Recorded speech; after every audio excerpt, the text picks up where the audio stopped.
रास्ते पर इतने लोग होते हुए भी ये यात्रा अकेले की है। हाँ, तीसरा दिन है, फिर चल पड़े हैं क्योंकि चलना हमारा काम है।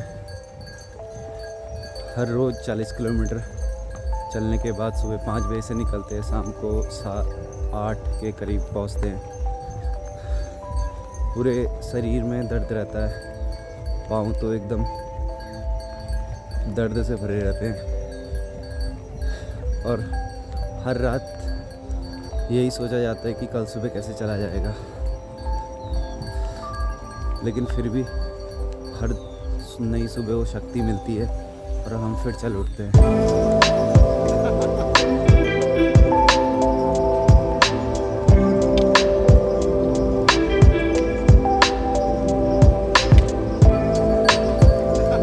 तीसरे दिन में जो सबसे बढ़िया बात है वो है रास्ता। जिस रास्ते से हम जा रहे हैं पूरा खेतों से भरा हुआ है। खेतों के बीच में एक रोड है जहाँ पे बहुत ही कम गाड़ियाँ चलती है, तो जो शांति है वो पूरी बरकरार रहती है और बहुत अच्छा दृश्य है। ये देखिए, दूर दूर तक खेती खेत है, किलोमीटर तक।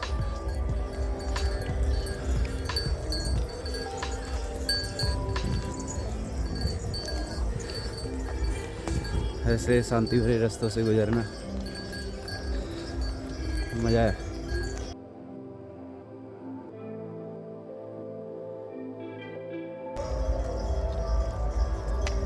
तीसरा दिन है कांवड़ यात्रा का और कितना कुछ सीखने को है इस जर्नी में। आज जो चीज़ सीखने को मिली वो ये है कि पूरी बॉडी में तो पेन है, पैरों में, ये कांवड़ दोनों कंधों में रखी जाती है बदल बदल के, उसमें भी दर्द है। और पूरा सुबह 5 बजे से निकलते हैं, शाम को 8, साढ़े 8, 7 बज जाते हैं। बॉडी में पेन रहता है, सुबह टाइम पे फिर उठना है 4 बजे। लेकिन दर्द तो है, लेकिन दुख नहीं है मन में किसी भी चीज़ का कि ये दर्द हो रहा है, कष्ट हो रहा है। तो इससे ये चीज़ समझ आती है कि दर्द और दुख दोनों अलग अलग चीज़ें हैं। दुख हमारे मन का स्वभाव है, यानी हम परेशान अपने मन से ज़्यादा होते हैं, बावजूद इसके हमारे जीवन में कैसी भी परिस्थिति, चैलेंजेस या कष्ट आ रहे हो। तो कई बार तो हमारी परेशानी ऐसी होती भी नहीं है, जो मन उसे बना देता है, जिस कारण हम ज़्यादा परेशान होते हैं।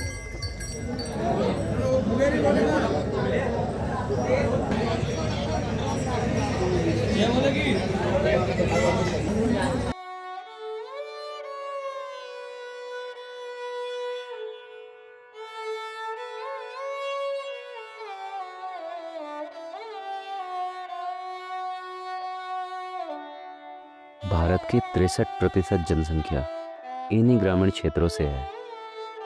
इस यात्रा में इन गांवों को इतने करीब से देखना, यही असली भारत है।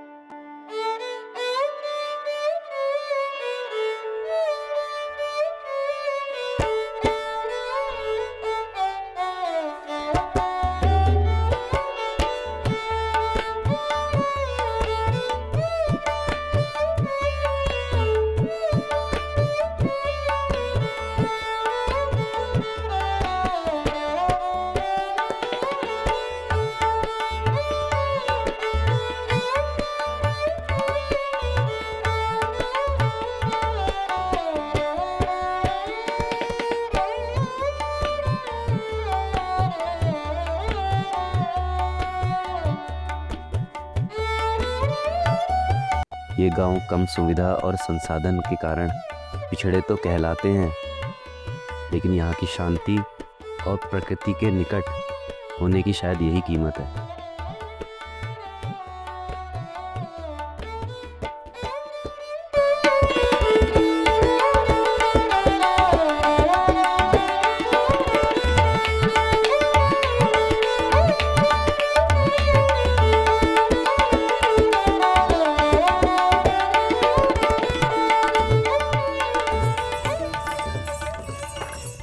नंगे पैर दोनों।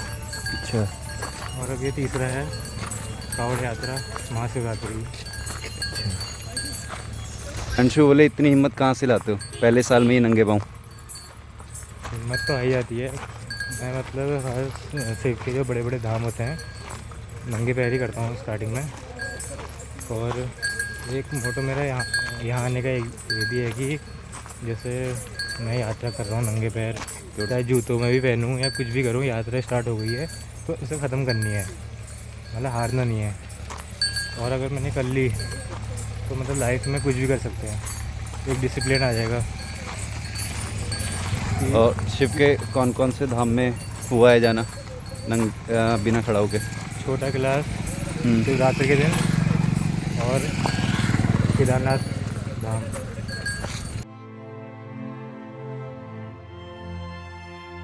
यात्रा का मार्ग एक होते हुए भी ये यात्रा सबके लिए अलग अलग है। हो सकता है आप जिन कष्ट और पीड़ा के साथ ये यात्रा समाप्त कर रहे हो, कुछ लोगों की यात्रा वहीं से शुरू हो रही हो।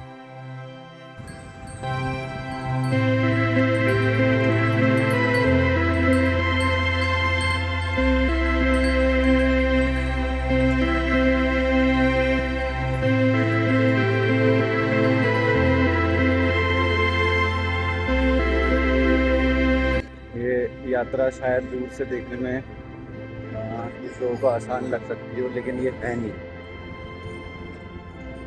एक दिन पहले दिन तक तो ठीक लगता है, लेकिन जब दिन प्रतिदिन हर दिन का दर्द अगले दिन साथ लेके जब 40 किलोमीटर चलना होता है और उसमें ये धूप जो अपना रोल निभाती है और चैलेंज बढ़ाने का,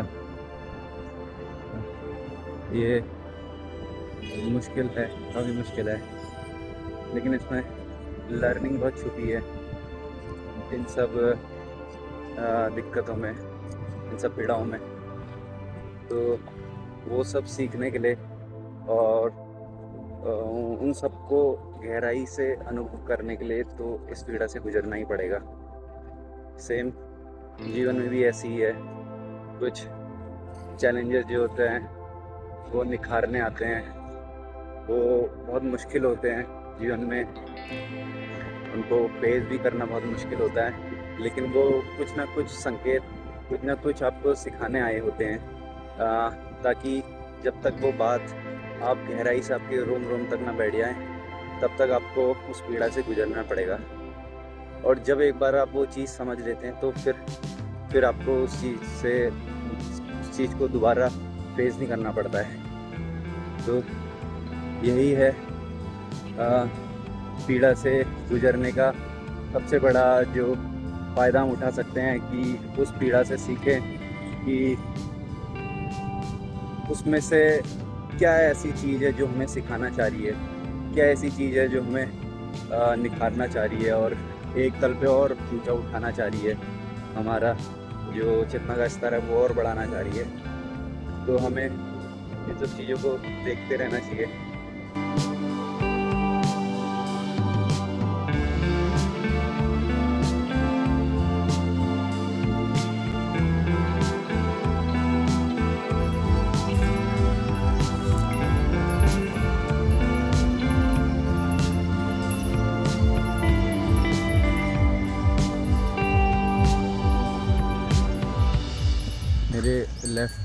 मेरे लेफ़्ट पाँव में अंगुलियों की तरफ को छाले दिखने शुरू हो गए थे। तो उसको बचाने के लिए मैं अपने दूसरे पैर पे ज़्यादा वज़न डाल के चलने लगा, जिस वजह से मेरे जो एंकल वाला जो हिस्सा है वहाँ पे स्वेलिंग आ चुकी है, जिसकी वजह से जो मेरी स्पीड है, जो चलने की गति है, तो बहुत धीमी हो चुकी है।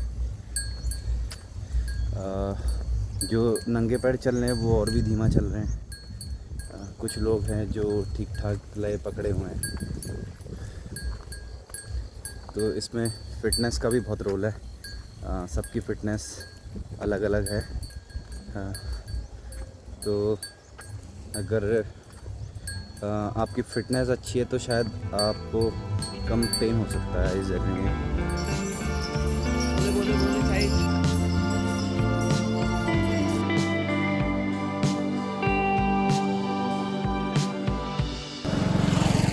सुबह 5:30 पौने 6 से निकला था, अभी 7 बज गया है। अभी भी 1-2 शंभू यानी 1-2 किलोमीटर रह चुके हैं। और एंकल में स्वेलिंग भी बढ़ चुकी है, एक नहीं है दूसरे पैर में भी लग रहा है, दोनों तरफ हो गई है। 8:30 होने को है, बस पहुंचने ही वाला हूँ। पैरों का बुरा हाल है स्वेलिंग से। अभी इस वक्त तो ऐसा लग रहा है पता नहीं कल चल भी पाऊँगा नहीं चल पाऊँगा।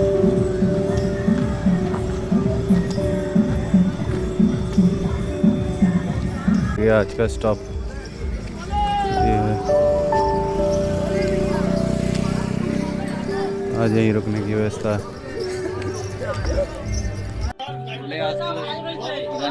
हो गया जैसे तैसे हो गया।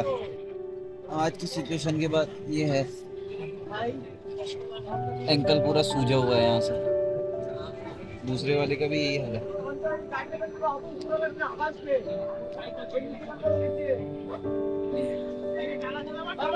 ये भी पूरा स्वेलिंग हो रही है पूरी।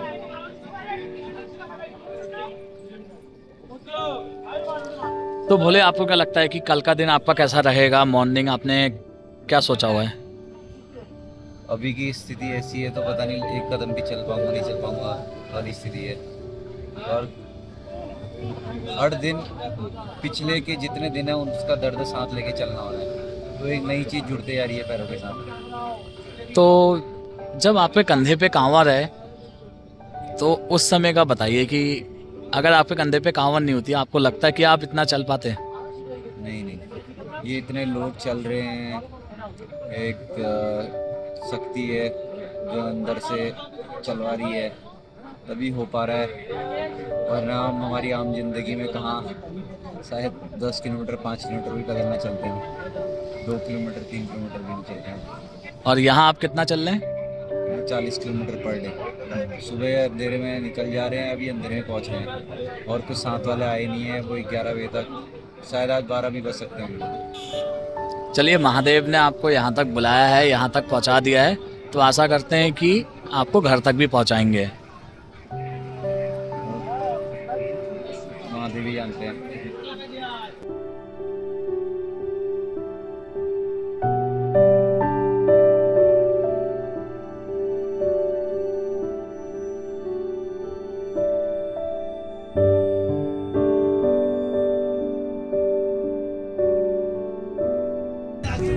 यहाँ मैं अकेला नहीं हूँ जिसके पैर में दिक्कत हो रही है, सबकी ही हो रही है, लगभग सबके अपने अपने हैं। अमित भोले है जो कि नंगे पैर यात्रा कर रहा है और उसके तो छाले पड़ गए वहीं पर। अमित भोले दिखाओ, और दूसरे पाँव का बरसात और कुछ कहीं नहीं है। समझ रहा है? अभी तेरे पैर के तले में नहीं है बोले, तो पैर के तले में क्या क्या इसका इलाज? इसका इलाज ये प्रसाद है, इसका इलाज तो कुछ नहीं, इलाज धारियाल बोले का देना। नहीं अभी इसको कुछ नहीं करना है बोले, तीसरा दिन इसको चलने दो, ठीक है बोले।